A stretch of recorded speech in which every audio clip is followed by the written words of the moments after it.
"You may imitate a lady, but you cannot become one." A duke said it to her face, in private, no witnesses. She collected her papers. She thanked him for the warning. She walked out without looking back. What he didn't know, she had been certain she loved him since January. What she didn't know, he had spent 4 months trying to find a reason it was impossible. Neither of them was right. London, January 1814. A Wednesday morning that had not yet decided what it wanted to be. The lodgings were on Wyndham Street, which was neither fashionable nor unfashionable, a street that had quietly declined to have an opinion about itself. The building's facade was clean. The knocker was brass and recently polished. These were the details Roland noticed, because Roland noticed details the way other men breathed, automatically and without particular credit to himself. He had expected something shabbier. He had expected, if he was truthful, something that would confirm what his solicitor had implied, that the woman making a claim against Morrow Park was a woman who needed money badly enough to manufacture a reason for it. Shabby lodgings would have been useful, clean brass was not. He knocked. The woman who opened the door was not a maid.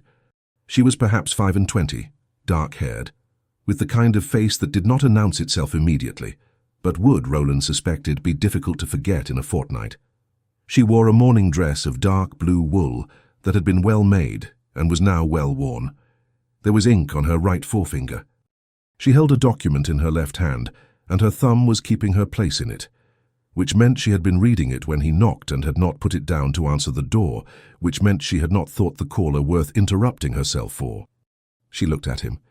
"Your Grace," she said, not surprised, not performing the absence of surprise, simply not surprised. "Lady Alcott." He removed his hat. "I had written that I intended to call." "I had. I received your letter." She stepped back from the door. "You had better come in." The sitting room was small and ordered. A writing desk occupied the window, papers arranged with the precision of someone who worked at it daily. The window seat, a narrow thing, cushioned in faded green, held 2 more documents and a small pot of ink that she had apparently relocated there to make room for whatever she had been doing at the desk. 1 bookshelf. A fire that was doing its job without excess. No flowers. No ornament beyond a small watercolor of the Gloucestershire hills that looked from its domestic plainness like a gift rather than a purchase. She did not offer tea, he did not expect it. This was not a social call, and they both understood that. "Please sit," she said, and took the chair at the desk herself, her chair clearly the one with the slight depression in the cushion, leaving him the armchair near the fire. She set her document face down on the desk. He noticed she did not put it away. She was not pretending she had not been working. Roland sat. He had prepared what he intended to say. He had prepared it carefully because he was a man who did not go into a room without knowing what he meant to accomplish before he left it. "I will be direct," he said. "I would prefer it," she said. "The document your solicitor has submitted, the letter cash purporting to evidence a marriage between my great-uncle, Lord Gervase Cavendish Fry, and a Miss Louisa Marsh in the winter of 1779, is, in my view, fabricated, or, if not fabricated, then so thoroughly misinterpreted as to amount to the same thing." She was quiet for a moment. "In your view," she said. "Yes." "And you have come to tell me this yourself, rather than instructing Mr. Fenn to relay it." "I have." She tilted her head slightly, as though recalibrating something. "Why?" It was a reasonable question. He had an answer that was true and an answer that was diplomatic, and he chose the true one because she had the kind of eyes that would recognize the other kind immediately. "Because I wanted to take the measure of the situation directly." "You mean you wanted to take the measure of me?" "Yes." She accepted this without offense. "And have you?" "I am in the process of it." A pause. The fire shifted. Outside, a cart passed on the street. "The letters are not fabricated," she said. "I did not fabricate them. My mother did not fabricate them.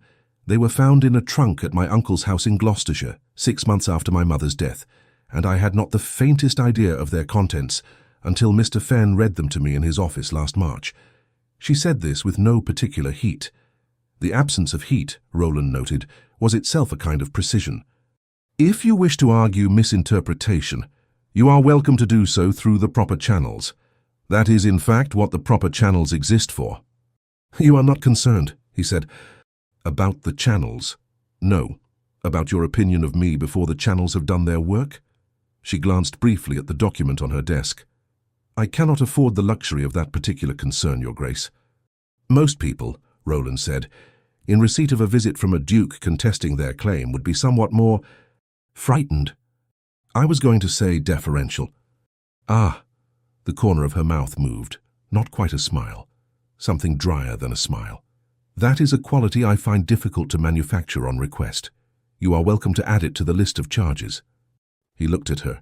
She met it without shifting. "You knew I would come," he said. "I thought you might. You strike me as a man who prefers to assess his enemies in person.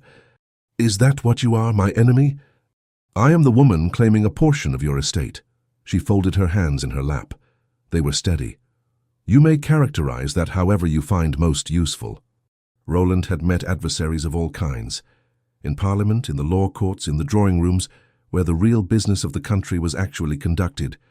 He had met men who blustered, men who flattered, men who shifted their ground the moment you applied pressure and called it flexibility. He had met women who performed helplessness, women who performed indignation, women who used their disadvantage as a kind of weapon and wielded it with considerable skill. Vivienne Alcott was doing none of these things.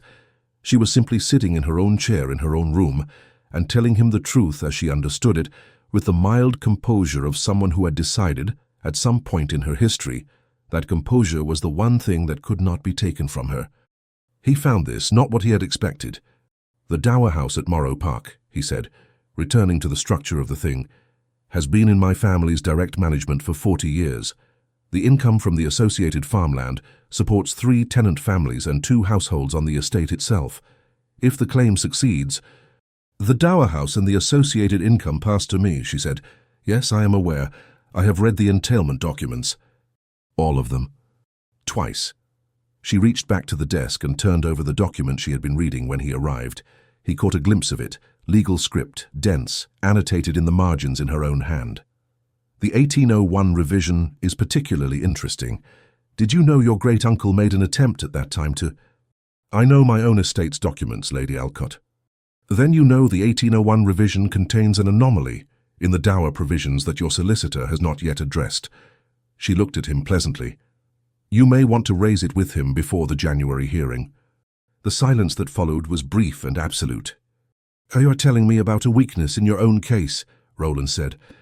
"I am telling you about an anomaly that exists regardless of whether I mention it. Your Mr. Fenn will find it eventually. I would rather the hearing proceed on the full facts than on the facts as each side has managed to assemble them." She set the document down again. "I am not interested in winning on a technicality. I am interested in winning because my mother was married to your great-uncle, and I can prove it." Roland looked at her for a long moment. "You understand," he said, "that I intend to contest this with every legal resource available to me." "I would be disappointed if you did not," she said. "It would suggest the thing wasn't worth having." He stood. She stood because the room demanded it, not, he sensed, because she felt any particular obligation to him. "I will see myself out," he said. "You will have to. My maid is at market." She picked up her document again. Her thumb found her place in it. Roland walked to the door. He paused with his hand on the frame. "The watercolour," he said without turning. "Gloucestershire." A brief pause behind him. "Yes, near Chipping Campden. My uncle's land." He nodded, though she couldn't see it. He left. On the street he stood for a moment in the cold January air and found that he could not immediately determine what he thought of what had just occurred. He had expected a schemer. What he had found was a woman reading legal documents at 8 in the morning, with ink on her fingers and no interest in pretending otherwise. He walked to his carriage and said nothing to his driver for a full minute. "Cavendish House," he said at last. The carriage moved. Roland watched Wyndham Street recede and thought about the 1801 anomaly, which he had in fact noticed 3 weeks ago, and about the woman who had noticed it too and had told him about it anyway, and about the way her thumb had returned to her place in the document before he had quite finished leaving the room. 3 days later, his solicitor confirmed that the 1801 anomaly was real, but unlikely to affect the outcome significantly. Roland read the letter twice. He thought about her annotated margins. He set the letter down. He had her address. He did not write. He did, however, find himself reviewing the Dower House records that evening with more attention than strictly necessary. The second collision came by letter. hers to him, not his to hers. It arrived on a Tuesday, written on plain paper in a hand that was clear and unhurried. She was writing to inform him that her solicitor had requested, in the interests of the hearing, a formal inspection of the Dower House and its associated records, which were held at Morrow Park. She would be grateful if arrangements could be made for a visit at his earliest convenience. She remained his obedient servant, V. Alcott. Roland read it 3 times. The phrase obedient servant had on her lips or her pen a quality that was not quite ironic. It was precise in a way that irony never quite managed. She was not mocking the convention. She was simply aware of the distance between the convention and the reality, and she was allowing him to be aware of it too. He wrote back the same afternoon. Morrow Park would receive her the following week if that suited. A room would be prepared. He trusted the inspection would be thorough. He was, as always, her servant, R. Cavendish Fry. He read his own letter back and found the phrase, as always, had crept in without his authorization. He crossed it out. He wrote it clean and sent it. He told his housekeeper to prepare the green guest room, which had a view of the gardens, and was 3 doors from the library. He did not examine his reasons for choosing it. Morrow Park, Wiltshire, late January 1814.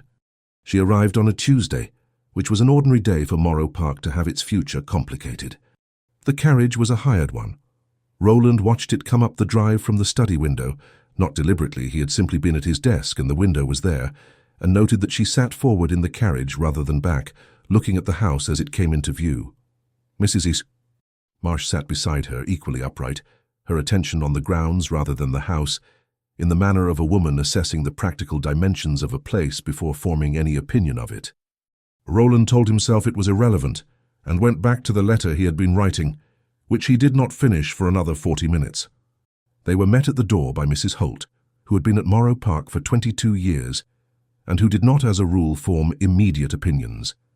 Roland heard afterward that Mrs. Holt had found Lady Alcott very pleasant, and not at all what I expected, Your Grace, which was informative. Mrs. Marsh, she added, had immediately asked a precise question about the linen cupboards, which Mrs. Holt had found entirely sensible. Roland received them in the drawing-room.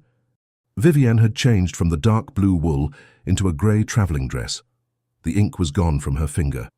Her hair was dressed simply, not poorly, simply, and she carried a leather satchel that contained, he would later discover, 3 notebooks, 2 copies of the contested letters, and a map of the Morrow Park estate boundaries that was marginally more accurate than the one in his own study. Mrs. Marsh stood beside her with the settled composure of a woman who has accompanied someone she loves into a difficult room and intends to remain there. Your Grace, Vivienne said. Lady Alcott, Mrs. Marsh. He gestured toward the chairs. I trust the journey was tolerable. Entirely, Vivienne said. Your Wiltshire roads are better than I had been led to expect. We make no claims on the roads, only on the weather, which has been punishing. Consistently. He gestured toward the chairs. Will you take tea before the inspection, or would you prefer to begin directly? She considered this with genuine attention, as though it were a question worth answering properly. Tea first, I think. I have a tendency to miss things when I'm cold. He found this somehow unexpectedly human of her. So tea arrived.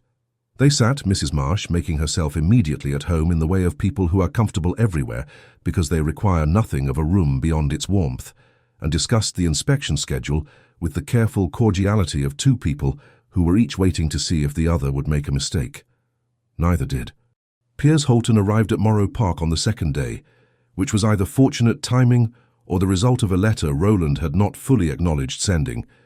He came into the breakfast room at 8:30, helped himself to everything on the sideboard, and sat down across from Roland with the cheerful self-possession of a man who knew he was welcome regardless of circumstances. The woman claiming your estate, he said, reaching for the toast, is upstairs. Roland did not look up from the paper. She is inspecting the records. It is within the terms of the...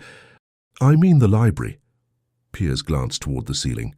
She was already there when I came through. Mrs. Marsh is in the morning room with the housekeeper discussing something about the Dower House kitchen. Roland looked up. Above them, the library occupied the first floor of the east wing, its window looking out over the drive.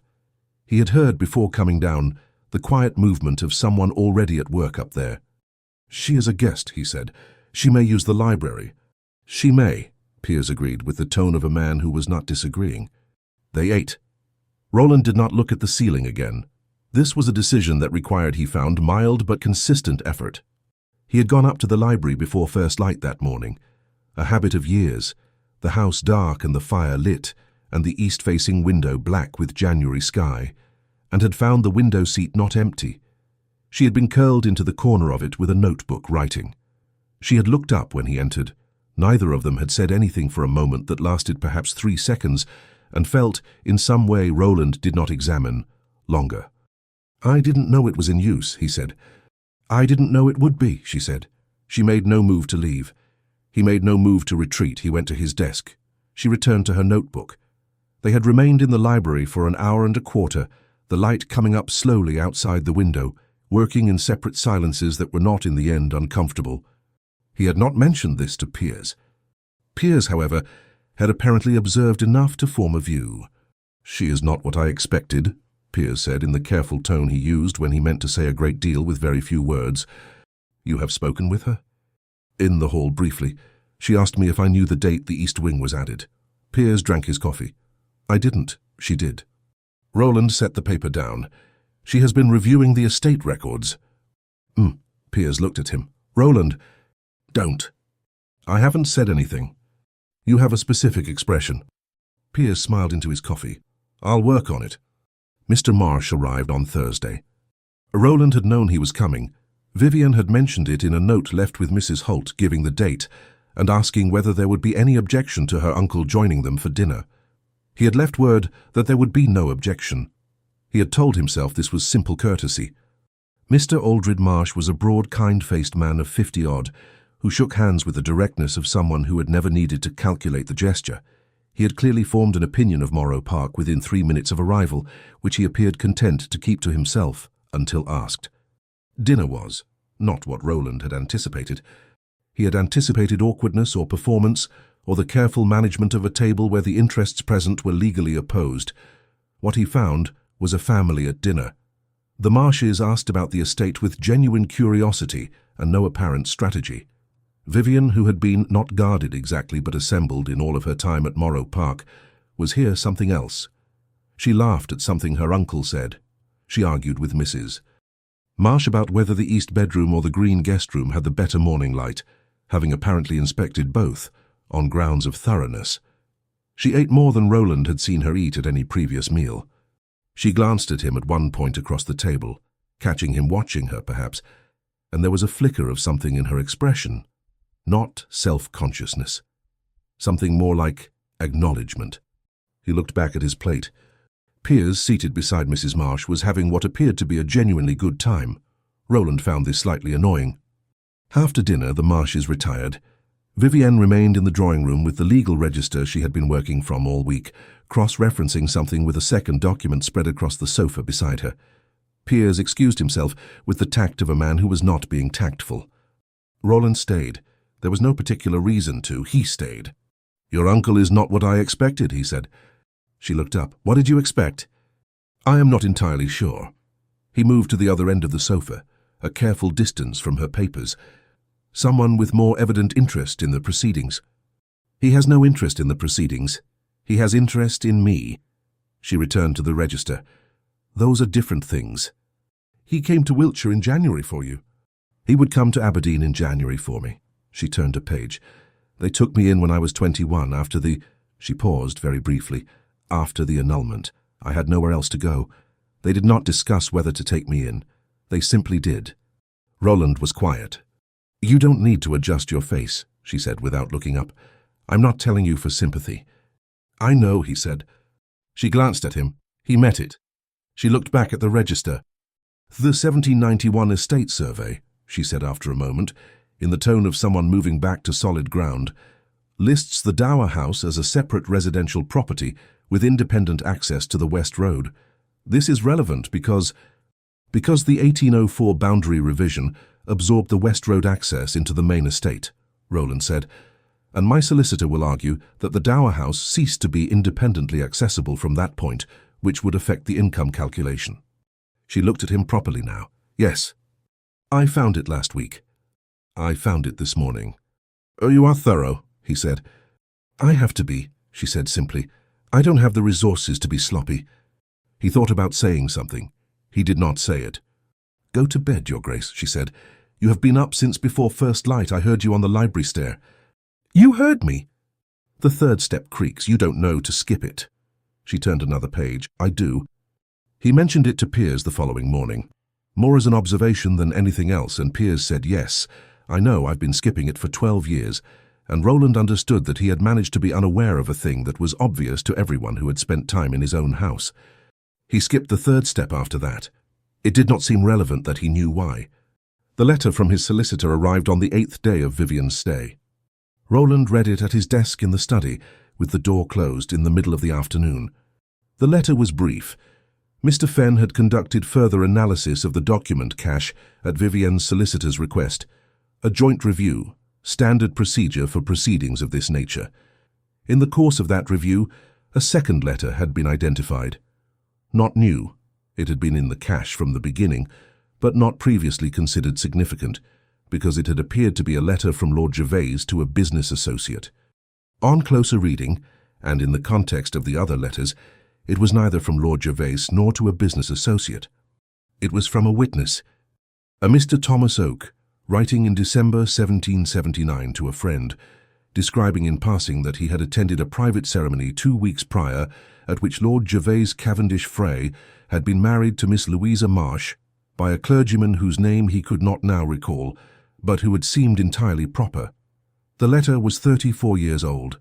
The paper was consistent with the period.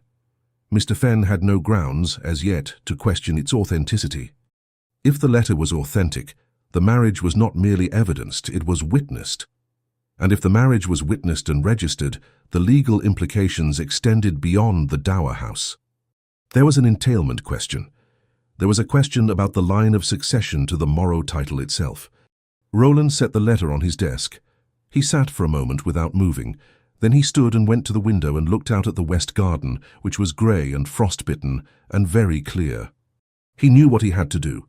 He had to tell his solicitor to pursue every avenue of challenge to the witness letter's authenticity. He had to protect the title, the estate, the 3 tenant families and the 2 households, the 80 years of careful management, the thing his father had handed him and his grandfather had handed his father. He also knew that the woman currently working in his library with ink on her fingers and a map of his estate boundaries that was better than his own had not fabricated anything. He stood at the window for a long time. He did not tell Vivienne about the witness letter. He told himself there was no obligation to do so before the legal process had determined its significance. This was true. He was aware, telling himself this, that it was also insufficient. He filed it in a place he did not intend to examine before necessary. The inspection concluded on the 10th day. Vivienne came to find him in the study, to say she and her aunt would be leaving the following morning, and to thank him for the accommodation, which had been, she said, more generous than the situation required. The situation required it, he said. She looked at him. No, she said pleasantly, it didn't. She left him with that and went to the library, and he stayed at his desk and thought about the witness letter in his drawer, and about the window seat, and about the 3rd step on the library stair, which he was now skipping every single time, automatically, without thinking about it. Piers, who had extended his visit by 4 days beyond its original length, appeared in the doorway. "She's gone to pack," Piers said. "I know." "You have the look," Piers said. "I don't have a look." "You have the look you had the summer after Oxford, when you thought about going to Edinburgh instead of taking the seat in Parliament." Piers came into the room and sat down without invitation. "You have the look of a man who is about to do the sensible thing when the sensible thing is entirely wrong. She is contesting my estate. Technically, she is claiming a dower house and some farmland. The estate is Piers." "Roland." Piers was quiet for a moment. "She is not the enemy." "I know what she is." Piers looked at him steadily. "Do you?" Roland did not answer. He looked at the drawer where Mr. Fenn's letter sat. He closed the drawer. "She is leaving tomorrow," he said. "It is a legal matter. The case will proceed through Chancery." Piers stood. "Right," he said. He sounded for the first time that visit as though he was not sure whether to be amused. He left. Roland sat alone with the letter in his drawer, and the knowledge that Vivienne Alcott had come to Morrow Park to claim a piece of it, and had instead done something considerably more inconvenient. She had made him feel that the house was more occupied than usual. She was at the window seat one final time that evening. He went up to the library before dinner. For the fire, he told himself, the study fire had been smoking, and found her. She was not working. The notebooks were closed. She was simply sitting with her hands in her lap, looking out at the dark garden. She heard him on the stair.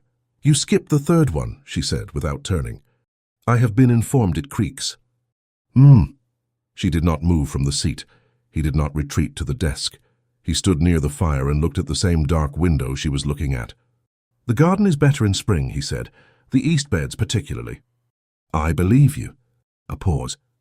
"You will come back," he said, "for the proceedings, if nothing else." "Yes," she turned then, looking at him across the room. "Unless you give me a reason not to pursue it." "I won't do that." "No," she said, "I didn't think you would." She picked up the nearest notebook. He stirred the fire. They remained there in the ordinary silence of two people who have shared a house for 10 days and have not yet said any of the things that sharing a house has made relevant, until Mrs. Holt knocked to announce dinner. Morrow Park, March 1814, 17 days before the Chancery sitting. The gossip arrived by the mechanism gossip always used, a letter to a letter, a conversation that moved from one drawing room to the next, with the efficiency of a thing that has nothing to stop it. Mrs. Penelope Waring of Waring Hall, 4 miles east of Morrow Park, was a woman of 50 who had known the Cavendish Frey family for 30 years and who considered this acquaintance a form of custodianship. She had an extensive correspondence and a precise memory for things that had been told to her in confidence. She was not malicious exactly, she was interested, and she had never quite understood the distinction between the two.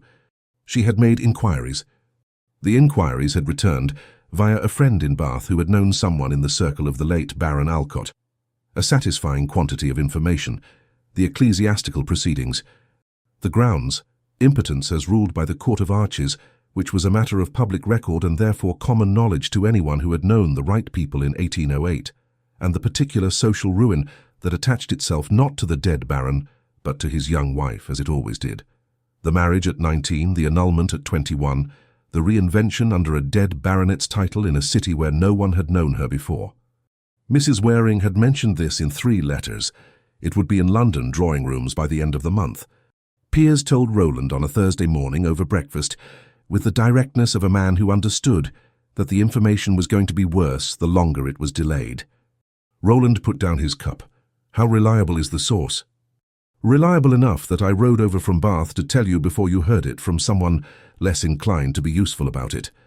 Piers looked at him steadily. "The Chancery sitting is in 17 days.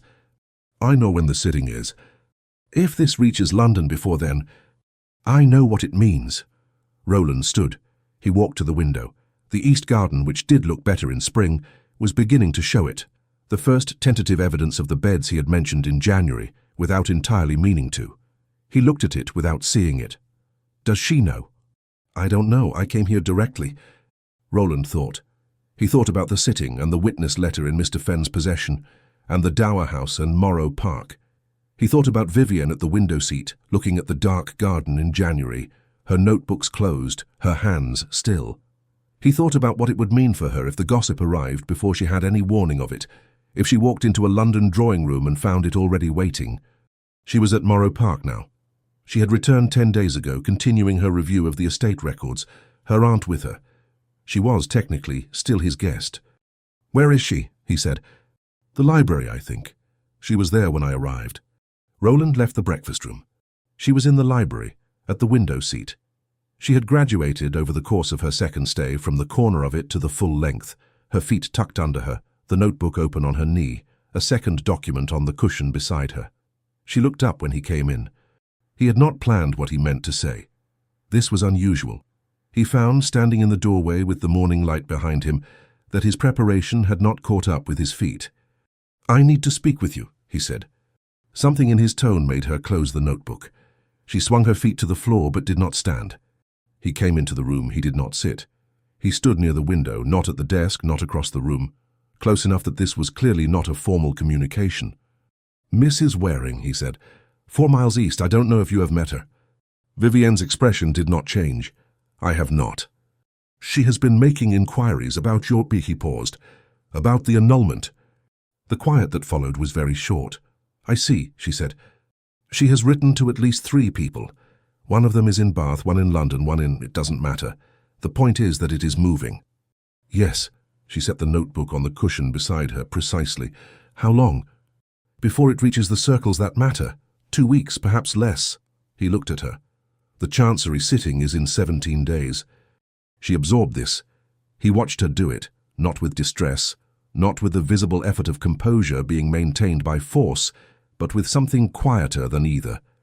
He had the sense, not for the first time, of a woman who had survived difficult things before and knew the shape of surviving them. "I should leave Morrow Park," she said. "My presence here it will be used to add colour to the story." "Yes," he hesitated, "that is one view." She looked at him. What Roland had in his mind was this. If she left, the gossip was already moving regardless. If she stayed, at least she was in a house where she had legal grounds to be, conducting a documented inspection of an estate in which she had a documented claim. The circumstances were defensible. Her position at Morrow Park was more secure than her position in London lodgings, socially speaking, regardless of how it appeared. He did not say this. What he said was, "You should go back to London. Before anyone can suggest that your being here is improper." She said it without inflection. "Complicated." He met her eyes. "The gossip will suggest enough. There is no need to give it additional material. I have done nothing improper at Morrow Park. I know that. The inspection is not yet complete. I know that also." He turned away slightly, not dismissing her, looking at the window. "But you cannot afford to have it suggested that—" "That what?" There was for the first time something with an edge in her voice. Not quite anger. Something more controlled than anger, which was in some ways worse. "That I am attempting something beyond the legal claim? That I am here for reasons beyond the estate records? Is that what you are suggesting?" "I am suggesting that you are vulnerable," he said. "More vulnerable than you were 2 weeks ago, and the sitting is not yet." "I have been vulnerable since I was 21 years old." She stood now. She was not tall, but she had a quality of occupying space precisely. "It is not a new condition. I have managed it adequately without advice." He turned to face her. He saw her expression, controlled, clear, and underneath it, something that had been there for a long time. He should have stopped. He knew in the moment before he spoke that he should stop. He did not stop. "You may manage it adequately," he said, "but there is a difference between managing a situation and surviving it. And you survive it because in London no one knew enough to ask the right questions. Here there are people who know the right questions, and they are beginning to ask them. And your position depends on the appearance of—" "Of what?" She was very still. "Say it." He looked at her. And then he said it. He said it in the voice of a man trying to build a wall fast with whatever materials are to hand. "You may imitate a lady, but you cannot become one." A pause. "And in this county with these people, that distinction will be made for you before you have the chance to manage it yourself." The library was absolutely quiet. She did not flinch. This was almost worse than if she had. She picked up the notebook from the window seat. She picked up the document beside it. She collected them with the unhurried precision of someone who has decided in a single moment to perform composure, because all other options are too costly. "Thank you," she said, "for the warning." She walked to the door. He did not move. She did not look back. The door closed. Roland stood in the library with the morning light still coming through the window, and the window seat empty, and the knowledge, arriving with the particular clarity of things that cannot be unmade, that he had just said the worst thing he had said in his adult life to the person he least meant to say it to. He had meant to make her angry enough to leave. He had succeeded. He had also, in the same sentence, told her exactly what he thought of her, or rather, he had told her what someone else might think, using his own voice, in a room where she had no witness and no recourse. He sat down in the window seat. It did not fit him. He had known it wouldn't. The cushion was depressed on the opposite end, her end, and the right angle was all wrong for a man his height. He sat in it anyway. Downstairs he heard, a quarter of an hour later, Mrs. Holt giving quiet instructions to the housemaids about the green guest room. The particular instructions given when a room was being vacated rather than prepared. He did not go downstairs. The carriage left at 10:30. He did not go to the window. He remained at his desk with Mr. Fenn's letter in front of him, the witness letter, the one he had not yet told her about, and looked at it for a long time without reading it. He had sent her away to protect her from a county's worth of gossip. He had done it by saying the thing the gossip would say in private, where she could not answer it, in a voice she had not expected. She had thanked him, precisely, correctly, and without a crack in any of it. He put Mr. Fenn's letter in the drawer. He did not close the drawer for several minutes. Piers found him at noon. He stood in the doorway of the library and looked at Roland at the desk and at the empty window seat and said nothing for a moment. "She's gone," Piers said. "Yes." "What did you say to her?" Roland was quiet. Piers came into the room. He looked at the window seat. He looked at Roland.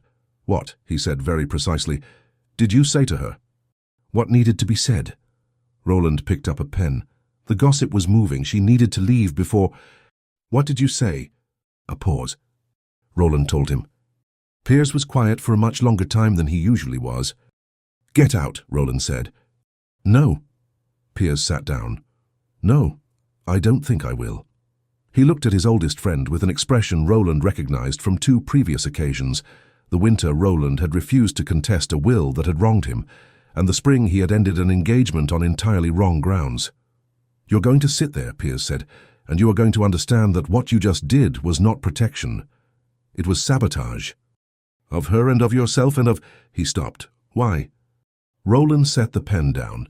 "Because she needed to leave." "That is not why." A long pause. "Because," Roland said and stopped. Piers waited.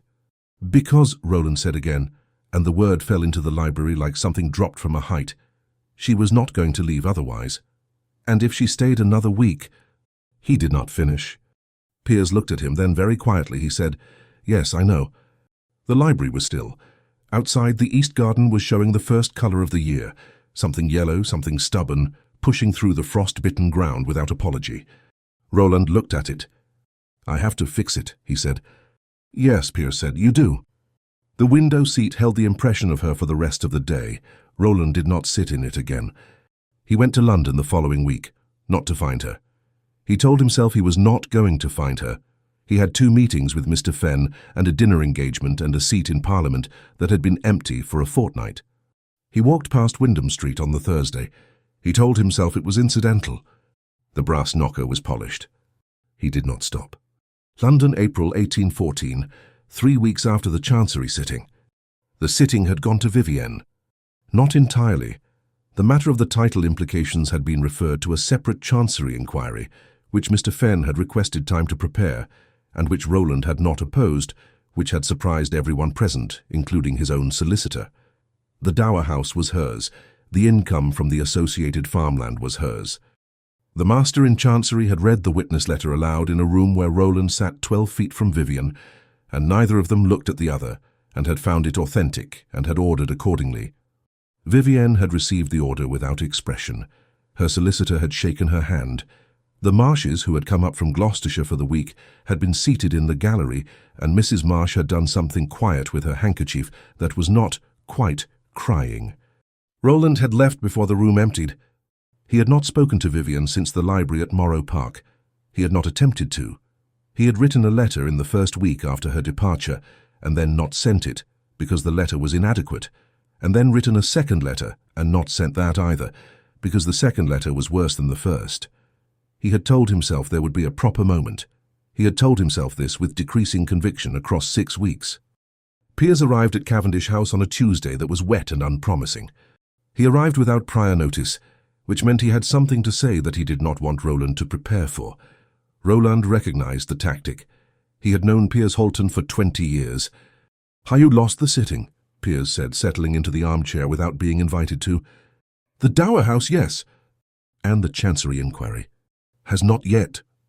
"Roland," Piers looked at him, "you did not oppose the referral. The grounds for opposing it were sufficient.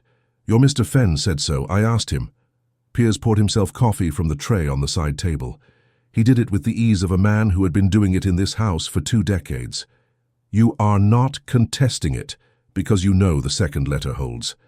And you know the second letter holds because you are not, in the end, a man who can pretend a thing is false when he knows it is true." Roland said nothing. This is in most respects one of your better qualities, Piers said. In this particular situation, it is also approximately 3 weeks late. The sitting... I am not talking about the sitting. Piers set his cup down. He was not smiling now. He had the expression he used when he meant to be entirely clear, the one that had made him briefly formidable in the Commons before he had decided he preferred horsebreeding to legislation. I am talking about the library at Morrow Park, and what you said, and the fact that you have walked past her street twice since coming to London and have not stopped. Roland looked at him sharply. Thomas saw you, Piers said. My footman, he lives on Wyndham Street. The fire ticked. Rain moved against the window. I don't know what I would say, Roland said. It was the first entirely honest thing he had said on the subject to anyone, including himself. It came out with the flatness of something that had been compressed for too long. Piers was quiet for a moment, then, I know, that's why I'm here. They sat with it for a while. This was, between them, a possible thing. They had known each other long enough that silence was not a failure of the conversation. The thing I said, Roland started. Yes. I meant it as... He stopped. He started again. She was not going to leave. The gossip was 2 weeks from London. If she had still been at Morrow Park when it arrived, with her claim against the estate, with nothing to establish that the situation was... Proper? Roland's jaw tightened. Yes. So you said the worst thing available to you, Piers said, in order to make her angry enough to protect herself. Yes. And it worked. Yes. And you have spent 6 weeks understanding that it working is not the same as it being acceptable. Piers looked at him. Roland, you know what you did. I know. Then the question is not whether you understand it. The question is what you intend to do about it. Roland stood. He went to the window. The street below was wet and grey, pedestrians moving under umbrellas, a cart horse standing patient in the rain outside a draper's shop. She will not want to hear it, he said. Possibly. She has every reason to... Yes. And the Chancery inquiry is still... Roland, Piers's voice was not unkind. You are listing reasons it might go badly, I know. You have been doing that since January. You were doing it at Morrow Park. You did it at the sitting. You are doing it now. He stood as well. You have never, in 20 years of my acquaintance, listed reasons something might go badly unless you were going to do it anyway. Roland was quiet. So go and do it, Piers said, and say something better than you managed in the library. He went to Wyndham Street the following morning. He went early enough that this was not technically a social call, early enough that she might not have left for her solicitor's office, which she apparently visited on Wednesday mornings, which he had not inquired about, but which Piers had mentioned when he was cataloguing the ways Roland had been paying attention without admitting to it. The brass knocker. He knocked. The maid this time, a small girl of about 17 who looked at the Duke of Morrow on the doorstep at 8:30, with an expression of resolute professional calm. She asked him to wait. She went upstairs. She came back down. Lady Alcott will see you in the sitting room, Your Grace. The sitting room was unchanged, the desk at the window. The faded green window seat, different from Morrow Park's, smaller, the cushion worn on the near end rather than the far one. The watercolour of Gloucestershire still on the wall. Vivienne came in. She was dressed for going out, bonnet not yet on, gloves in her hand. She had been planning to leave within the hour. She had chosen to receive him anyway. She did not sit. Your Grace, she said. Lady Alcott? He removed his hat. He held it, which was something he did not usually do. He looked at her. I have been attempting to write you a letter for 6 weeks. I know Mr. Fenn mentioned you had been in contact with his office frequently. Her tone was not cold, careful, the composure of someone who has assembled it deliberately and intends to maintain it. The letters were not about the sitting. A pause. No? They were about what I said to you in the library. He did not look away from her. They were inadequate, both of them. You sent neither. No, because they were inadequate.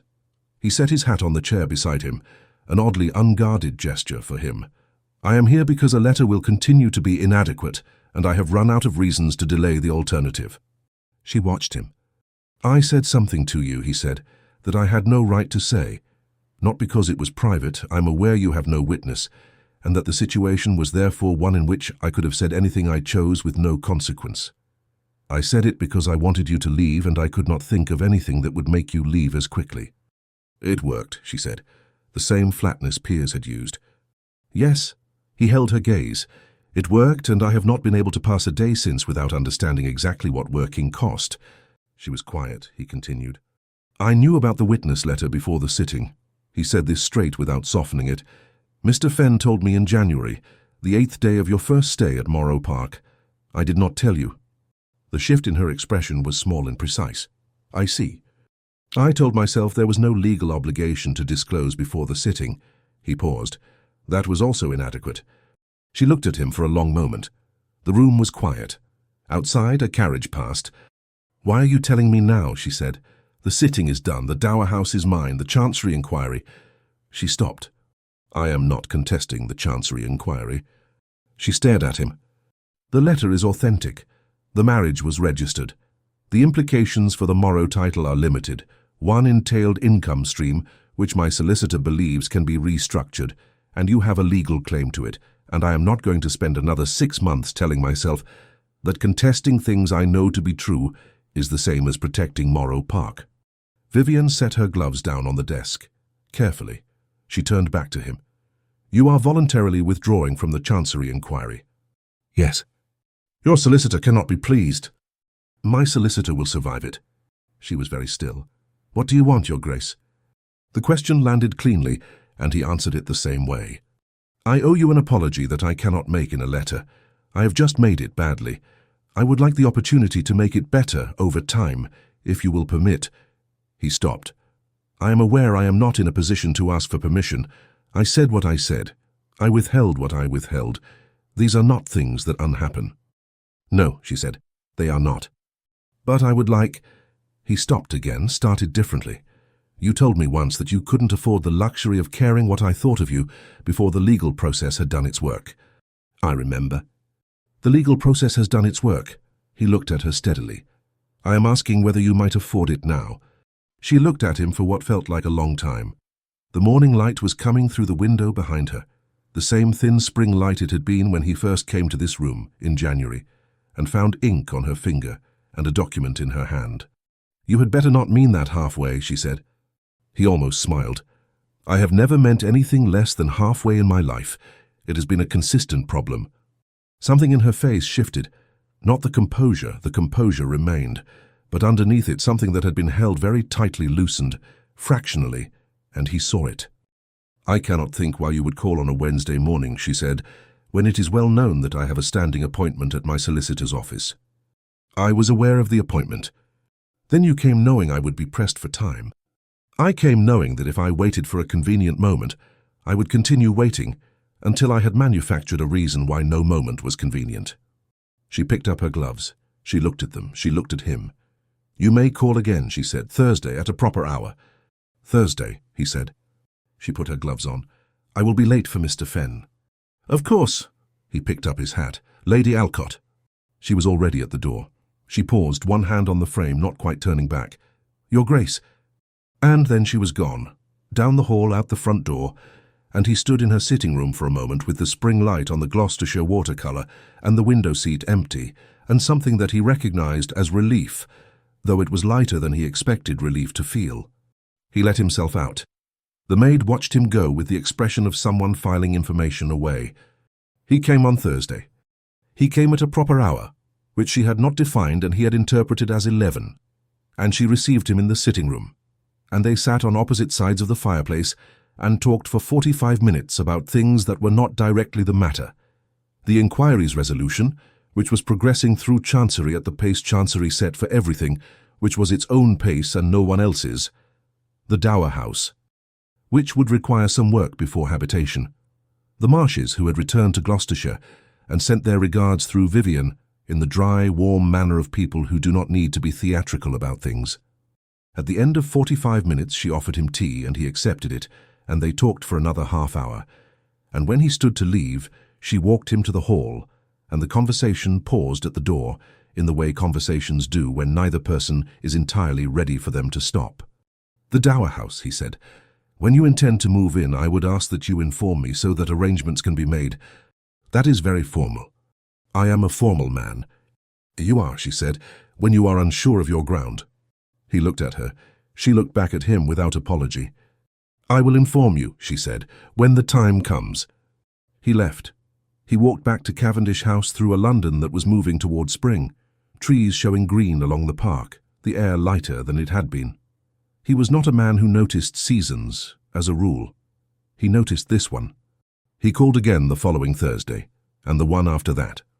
By the third Thursday they had stopped meeting in the sitting room and were instead walking, in the park, in the late April light, at a pace that was not hurried.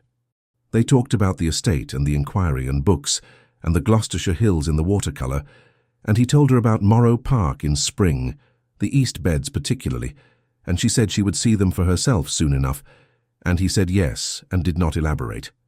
Piers, who had returned to his horses and his Wiltshire acres, and a wife who tolerated his absences with good-humoured precision, received a letter from Roland in the third week of April that said only, "Thursday. The Park." Twice. Piers read it and put it in his coat pocket and said nothing to anyone, which was for him a considerable exercise of restraint. London, May 1814. The gossip had arrived. It had arrived in the third week of April, slower than Roland had predicted, faster than Vivienne had hoped. It came in the form of 2 withdrawn invitations and a hostess who looked through her at a morning call in Portman Square with the particular species of blankness that means active effort. Vivienne received each instance with the composure of someone who had been waiting for it. She told no one.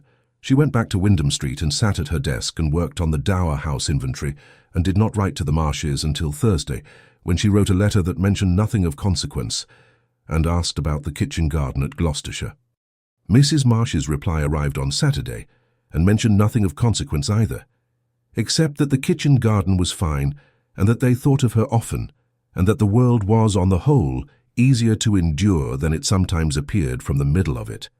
Vivienne put the letter in her desk drawer and did not cry, which was a decision rather than a state. Roland found out on a Monday. Not from Vivienne, from a letter written by a man who moved in the same circles as Mrs. Waring, and who considered himself on good enough terms with Roland to convey the intelligence, delicately, with the careful phrasing of someone enjoying the position of messenger, that Lady Alcott's history had come to wider attention, and that in some quarters the connection to the Morrow Park dispute was being discussed in terms that were not entirely, well. The letter did not finish its own sentence. It did not need to. Roland read it at his desk at 8 in the morning. He sat with it for 11 minutes. He knew this because the mantel clock was directly in his eye line, and he looked at it twice, once when he started reading, once when he stood up. He went to Wyndham Street. She was at the desk when the maid brought him in. She looked up, she looked at his face. "You know," she said, "it was not a question." "I heard this morning." He came into the room, he did not sit. "I wanted to tell you myself before someone else." "2 invitations last week," she said, "and Mrs. Hutchins in Portman Square." She set down her pen, her hands were steady. "I had expected it to arrive. I had thought perhaps after the sitting it might not, but that was optimistic. Vivienne." It was the first time he had used her name. He heard himself do it. He did not take it back. She looked at him with an expression he had not seen before. Not the composure, not the edge beneath the composure, but something plainer and more unguarded than either. "Don't," she said quietly. "Don't look at me like that. I am fine." "I know you are fine," he said. "That is not why I am looking at you like that." A silence. He moved then to the fireplace, not to her, standing with one hand on the mantel and looking at the fire rather than at her, because the alternative required more certainty than he had assembled. "I intend to make it known," he said, "in the appropriate circles, that I consider the claim against Morrow Park entirely legitimate, and that you are a woman of complete integrity." She was very still. "Why?" "Because it is true. That is not sufficient reason for a duke to enter a social dispute on behalf of—" "And because I said something to you that was not true," he said, "in the library in March." He looked at her then. "I said it in private, which means no one heard it, which means I cannot publicly retract it. But I can publicly say the opposite, and I intend to." She stood. She crossed her arms, not in hostility, in the manner of someone who needs to hold something. "You will draw attention to yourself, to the estate dispute, to the fact that you are—" "I know what it will draw attention to. People will speculate." "Yes." "They will speculate about why the Duke of Morrow is publicly defending the woman contesting his estate. Yes, he held her gaze. I find I am able to bear that. She looked at him. He looked back. The morning light was coming through the window. Her window seat behind her, the Gloucestershire watercolour over the mantel, the desk with the Dower House inventory and the pen she had set down. Roland, she said. He had given her the name 3 weeks ago. She had held it in reserve. He heard her use it now and understood that this was deliberate and therefore significant. Yes, he said. You are doing this because you are a man who cannot pretend a thing is false when he knows it is true. Her voice was even. Not for any other reason. That is one reason, he said. There are others. She waited. I have been calling on you every Thursday, he said, for 6 weeks. I have been finding reasons to mention Morrow Park and the East Beds and the spring. I have been walking in the park at a pace that is not my natural pace, because it is yours. I have. He stopped. He started again. I said something terrible to you in a room where no one could hear it, and I have spent 4 months understanding that the fact I said it to protect you does not make it less terrible. I would like... He stopped again. He recognized, doing badly. I would like the chance to be someone who says better things, he said, over time, in the rooms where things are actually said. Vivienne looked at him. Her arms dropped from where she had folded them. She said nothing for a moment. You are better at Parliament than you are at this, she said. Almost everyone is better at everything than they are at this. That is not quite true. No, he said. Some people are natural at it. Are you suggesting I am natural at it? I am suggesting you are considerably better at managing what you feel than you are at pretending you feel nothing. She was quiet. Then, that is the most accurate thing anyone has said to me in some time. He waited. The East Beds, she said. You have mentioned them 3 times. They are genuinely remarkable in May. You have a specific expression when you mention them. You are not generally a man with specific expressions, but the East Beds produce one. He said nothing. He waited. When does the Dower House become habitable? She asked. The works should be done by June. She nodded slowly. She turned and looked at the Gloucestershire watercolour. She looked at it for a moment. Then she turned back to him and said, with the directness of someone who has decided to stop managing and simply say, I believe you owe me something you do not know how to give in a letter. You said so yourself in April. I remember. And I believe you have been trying to give it in parks and sitting rooms and Thursday calls for 6 weeks. Yes. She walked to him. He did not move. She stopped close enough that this was unambiguous. You are still doing badly, she said. I know. She kissed him. Not impulsively. She was not an impulsive woman. Deliberately, as she did everything with the particular care of someone who has decided that a thing is worth doing properly. He was still for half a second, and then he was not. His hand came up to her face with the certainty of a man who has arrived somewhere after a very long time of pretending he was not travelling there. When she stepped back, her composure was, not gone, adjusted. Thursday, she said. Thursday, he agreed. She went back to her desk. He stood where he was for a moment. Then he put on his hat and let himself out, and on the street he stood in the May morning with the trees green in the park, and something that was not quite triumph and not quite relief, but partook of both. He walked back to Cavendish House at his own pace, which was faster than hers. He went to his club that afternoon and said, to 4 men whose combined social reach covered most of London, that he considered the Alcott claim against the Morrow Dower House entirely resolved and legitimate, and that Lady Alcott had conducted herself throughout with a precision and integrity that he respected unreservedly. He said it pleasantly, in the tone of a man who is not making a declaration, but simply clarifying a matter of fact, which was, as social tactics went, considerably more devastating than an announcement. By Thursday the room had shifted, not entirely, it never does, enough. Peers, who heard about it within 48 hours, through the ordinary mechanisms of a man with a wide acquaintance, wrote back to Roland's letter with 3 words. About bloody time. He called on Thursday at 11. She opened the door herself again. The maid must have been at market. She was wearing the dark blue wool which had been either repaired or replaced since January. There was no ink on her finger. She looked at him. Come in, she said. I have tea this time. They sat. They drank tea. They talked about the Chancery inquiry, which was grinding forward as Chancery inquiries do, without urgency and without mercy. About the Dower House, which would be ready in 6 weeks. about the Marshes, who had written to say they were coming to London for the exhibition, and would it be possible to meet? "I would like to meet them," Roland said. She looked at him over her cup. "Properly?" "I was not aware I had met them improperly. At Morrow Park you were their niece's legal opponent. I am aware. They will want to know what you intend." He set down his cup. "Then I should tell them what I intend." She was quiet for a moment. "And what do you intend?" He looked at her. "You know what I intend." "I would like to hear it plainly." "I intend," he said, "to marry you if you will have me, which is, I recognize, a considerable question given the preceding months, and one I would understand you needing time." "Yes," she said. He stopped. "Yes, you need time, or—" "Yes, I will marry you."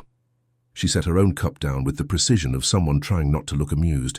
"I am not a woman who benefits from additional time in which to change my mind." He looked at her. "You are certain?" "Roland," she met his eyes, "I have been certain since March. I have simply been waiting for you to become so as well." He said nothing for a moment, then, "Since March?" "Since the library, when you said the most terrible thing anyone has ever said to me." The corner of her mouth moved. "It was very thoroughly done. I understood immediately that you meant the opposite." "You understood?" "A man who genuinely believes a woman cannot become a lady does not spend a fortnight skipping the third step on the library stair because she told him it creaked." She stood. He stood. He does not review the 1791 estate survey on his own initiative. He does not leave the window seat to her and go to the desk. He stared at her. "You knew?" "I suspected. Then I was certain." She looked up at him. "Then you said what you said, and I went back to Gloucestershire, and my uncle took me walking, and my aunt said nothing useful and extremely true, and I came back to London, and you called on a Wednesday morning knowing I would be pressed for time because you could not bear to wait another week." A pause. "I am," he said, apparently legible. "Only to me." She tilted her head. "I think you will find that is sufficient." He kissed her this time. Less tentative than the first one, she let it be less tentative. When they separated, she looked up at him with the expression he had last seen in the library in January, the one she had worn looking at the dark garden with her notebooks closed and her hands still. Except that now it was daytime, and the light was good, and he could see it properly. He had been right in January. It was difficult to forget. He called on Mr. Aldred Marsh that Friday. The meeting lasted an hour and a quarter and concluded with a handshake that meant considerably more than its component parts. Mrs. Marsh, who had sat through the conversation with her hands folded and an expression of someone who had arrived at the end of a long journey, said upon his departure that she was very glad for it, in a tone that encompassed a great deal. The engagement was announced the following week. London received it with the mixture of surprise and retrospective certainty that it reserved for things that, in hindsight, had clearly been happening for some time. Piers arrived at Cavendish House unannounced, as was his custom on the Thursday after the announcement. "I would like to make a toast," he said. "It is 11 in the morning." "The occasion warrants it." He poured 2 glasses of something inappropriate for the hour. He handed one to Roland. He raised his own. "To the Duke of Morrow," he said, "who required approximately 4 months to say something that any reasonable man could have said in January, and whose future wife understood this before he did, which is, I think we can all agree. Piers." Entirely on brand. He drank, he grinned. "I am very happy for you." Roland looked at him. He drank. "Yes," he said, "so am I." Morrow Park, Wiltshire, spring and after. They married in October. Not a grand wedding. Vivienne had expressed in the mild tone she used when she had already decided a thing, that a grand wedding would make the event about the speculation rather than the occasion, and Roland had agreed with the directness of a man who had been hoping she would say exactly that. The church was the village one, 4 miles from Morrow Park. The Marshes were there. Piers was there with his wife, Sophia, who had met Vivienne twice and declared her, to Piers in private, the most sensible woman Roland could possibly have found, which was a compliment she intended entirely. 26 guests. A clear October morning. The east beds had gone over by then, the season done, but the trees at the south end of the drive were gold, and the sky was the particular Wiltshire blue that appears for about 3 weeks in autumn and then declines to repeat itself. Vivienne wore ivory simply cut, with her mother's garnet earrings, which were the only things she had of her mother beyond the letters. Roland did not notice the dress immediately. He noticed her face when she came through the church door, which was composed and clear, and underneath the composure was the look he had last seen in the Wyndham Street sitting room, the one that was difficult to forget. He did not attempt to forget it. The ceremony was brief and correctly done, and they left it as married people. She moved into Morrow Park rather than the Dower House. This had been discussed and decided with the pragmatic brevity of two people who had spent enough time being careful with each other. "The Dower House is yours," he said. "It should remain yours." "It will remain mine," she said. "I intend to use it as a workroom. The light on the west side is better than anything in the main house." He looked at her. "You intend to live at Morrow Park?" "I intend to live at Morrow Park," she said, "and work in the Dower House and have both, which is," she paused, "something I have not previously been in a position to say about anything." He said nothing. He put his hand over hers on the table. They remained like that for a moment. "The library, however," she said. "The library is a joint arrangement." "The library has always been a joint arrangement," he said, "since January." "Since January," she agreed. The first winter was easy, in a way that surprised both of them. Not because they had no friction. They had considerable friction, and it was mostly productive. He had opinions about the management of the West farmland that she did not share. She had opinions about the household accounts that she did share comprehensively with both Roland and Mrs. Holt, and which resulted in 3 changes to the quarterly expenditure that Roland would not have thought to make, and that saved, Vivienne calculated, approximately £140 over the year. He found her calculation on his desk one morning with a note that read, "I have left the East Beds line untouched. Some expenditures are clearly non-negotiable." He read it 3 times. He put it in the desk drawer where Mr. Fenn's letters had once lived. The drawer was considerably better occupied now. Piers visited in November and found them in the library, Vivienne at the window seat, Roland at the desk, and stood in the doorway for a moment without interrupting. He had been at Morrow Park twice before and had never seen Roland at the desk and Vivienne at the window seat simultaneously, in daylight without the legal proceedings between them. It looked, he thought, like what it was. 2 people who had found where they were supposed to be. He cleared his throat. They both looked up. Vivienne said, "Piers, come in," and Roland said, "The decanter is on the side table," and Piers came in and took the armchair near the fire and felt, for the second time in his life, the first had been when he married Sophia, that things were as they should be. Harriet was born in July of 1815. She arrived with the same composure she would maintain throughout her life, with minimum disturbance and maximum efficiency.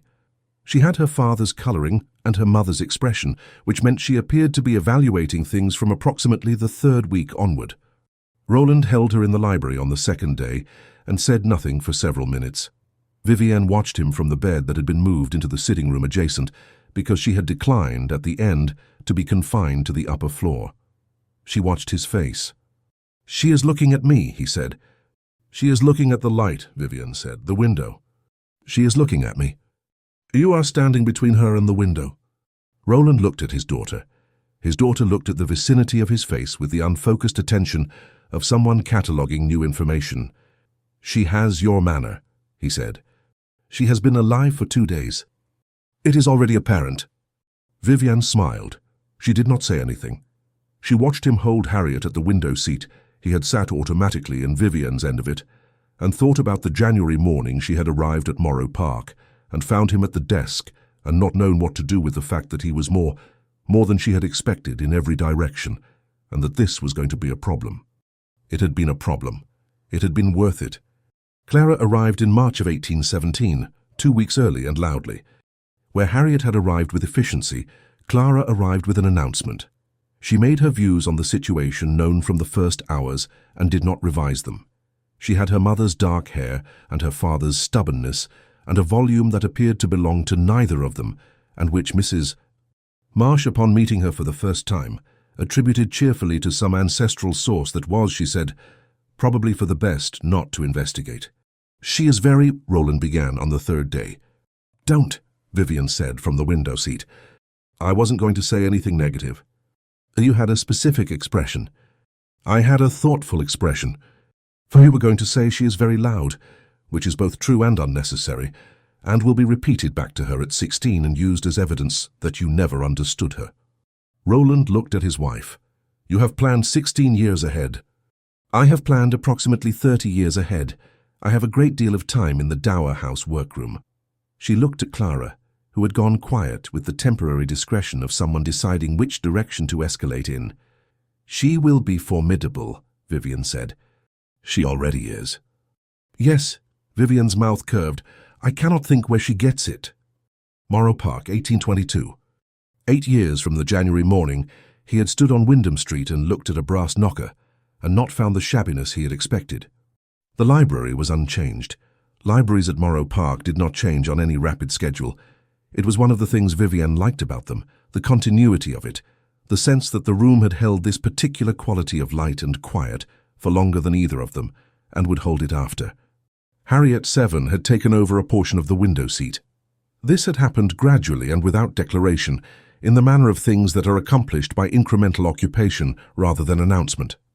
She had started by sitting at the far end, the end that had once been Roland's end, the one that didn't fit, with a picture book. She had progressed to a larger book. She had progressed to her feet tucked under her, and a novel balanced on her knee, and an expression of fixed attention that meant she was aware of everything around her and intended to ignore all of it. It was, Roland had thought, the first time he had ever seen the window seat occupied on that end in a way that made sense. Clara, 5, attempted to climb up beside her sister with the determination of someone who has identified a thing she wants and does not consider obstacles informative. Harriet moved to block her with the reflexive efficiency of an elder sibling. Clara, Vivienne said from across the room without looking up. Let her up. She will put her feet on my book. Harriet, Vivienne turned a page. Let her up. Harriet calculated. She arrived at the outcome. She moved her book and Clara installed herself in the remaining space with the satisfaction of someone who has won a negotiation they entered from a position of disadvantage. Roland was at the desk. He had been reviewing the East Farmland accounts for the last 40 minutes with the particular focus of a man who was also, in some undisclosable portion of his attention, watching his family occupy his library. 8 years, 2 daughters, 1 window seat, now emphatically a family resource. He looked at Vivienne. She was reading, a volume from the 3rd shelf which she had been working through in quiet sequence for a year. She had the same posture she had had in Wyndham Street, the same quality of settled attention, but there was something different in it. The assembled composure that she had carried like armor was still there. It was part of how she was made, but it was not needed in the same way. She was not performing stillness. She was simply still. She looked up and found him watching. She had always found him watching. From the beginning, in her sitting room, in the proceedings, in the park, in the library, he had not been subtle about it. He had thought himself subtle. She had set him straight on that subject approximately a month after the wedding, with a specificity and a dry amusement that he had not found in the least surprising. She looked at him now across the library. Clara had found Harriet's book and was turning the pages with the focused intentionality of someone who cannot yet read, but is not going to admit this. Harriet was allowing it with the resigned dignity of someone who has lost a battle and is determined to lose it gracefully. Vivienne's mouth moved, not quite a smile, something drier than a smile and more private. He knew the expression. He had been cataloguing it for 8 years. He would catalogue it, he suspected, for the remainder of his life, and find it did not become less worth cataloguing. The accounts, she said. Finished. The East Beds order? Placed. The letter to Piers? Yet to be written. He will write to you first, she said. He always does. She returned to her book. You owe him a letter from November. He owes me several from before November. He was busy in November. He is always busy in November, and never too busy to write when he has something to say. Clara said something to Harriet about the book. Harriet replied. Clara climbed over Harriet's legs to get to the other side of the window seat, which was the wrong direction, and Harriet moved sideways to prevent her going over the edge, and they rearranged themselves in the compact and automatic way of children who have been sharing space their entire lives. Vivienne had not looked up from her page. She had heard all of it. She would have moved if it was necessary. It was not necessary. Roland set down his pen. He had not been writing for the last 6 minutes. He had been watching the window seat, all 3 of them in it now, his wife and his daughters, in the room where he had first found Vivienne before first light with a notebook, in the house she had come to contest on the morning that had turned out to be the beginning of everything. He had not, in January of 1814, been a man who examined his assumptions. He had been a man who moved through rooms with certainty and called it knowledge. She had not argued with the certainty. She had simply placed herself in the window seat and been evidently at home there. And the certainty had begun incrementally to look less like knowledge and more like habit. He was grateful for it. He was grateful specifically for the brass knocker that had been recently polished, and for the ink on her finger, and for the document she had not put down when he arrived, and for the 1801 anomaly she had told him about when she did not have to, and for the third step on the library stair she had told him to skip, and for all of the ordinary and specific things that had accumulated into this. Clara had gone to sleep. She had accomplished this in approximately 4 minutes, leaning against Harriet with the complete confidence of someone who has never had reason to doubt she is welcome where she is. Harriet looked down at her sister. She looked at Vivienne. Vivienne looked back and gave a small nod. Harriet very carefully did not move. The library settled into its afternoon quiet. The fire did its work. Outside, the east beds were at their height. May again, the best month, the colour Roland had tried to describe in January to a woman looking at a dark garden and had managed only to say that it was particularly something. He had found in 8 years of trying that the east beds in May were one of the things that did not improve with description. They only improved with being seen. She had seen them now, every May. She had opinions about them, specific, horticultural, occasionally contradicting his, and twice resulting in changes to the planting scheme that he would not have thought of, and that had, he was obliged to concede, improved the result considerably. The window seat held all 3 of them. Clara asleep, Harriet careful, Vivienne with her book, the afternoon light doing what afternoon light in Wiltshire does in May, which is to say everything it is capable of, without apology. Roland picked up his pen. He began the letter to Piers. "Dear Holton," he wrote, "you have been owed this since November. I have no excuse that you will find adequate, so I will not attempt one. Vivienne sends her regards. Clara has eaten a button and recovered.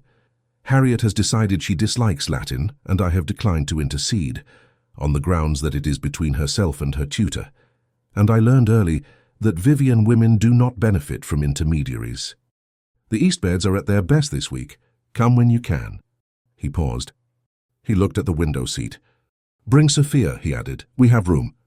He signed it and set it aside and sat for another moment in the library that had once been his alone, with the quiet that was not quiet anymore, in any of the ways it used to be, and found, as he had found in May of 1814, on a London street, walking back from Wyndham Street at his own pace, that he preferred it. Clara shifted in her sleep. Harriet steadied her without looking up. Vivienne turned a page. The window seat held what it held,